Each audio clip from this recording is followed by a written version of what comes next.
Dari hasil konsultasi bersama Mendagri selama 1 minggu terakhir mengenai Undang-Undang Nomor 8 Tahun 2015 terkait pemilihan dan pengangkatan kepala daerah, Ketua DPRD Palembang, Iwan Darmawan, saat ditemui Rabu, 28 Oktober 2015 mengatakan, sejauh ini DPRD Kota Palembang belum mempunyai petunjuk teknis pelaksanaan untuk memilih wakil wali kota Palembang. Meskipun saat ini PP nomor 49 tahun 2008 masih bisa dipakai karena belum adanya PP dari Undang-Undang nomor 8 tahun 2015.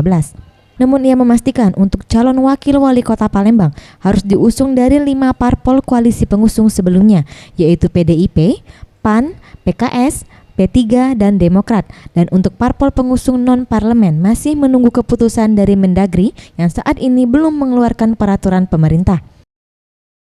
Sekarang ada undang-undang baru nomor 8 tahun 2015. PP yang lama kan PP 49 tahun 2008. Nah, undang-undang baru belum ada PP-nya, makanya juga petunjuk pelaksana dan petunjuk teknisnya kita minta tertulis dari Mendagri. Farah Louis Satria, Sriwijaya TV.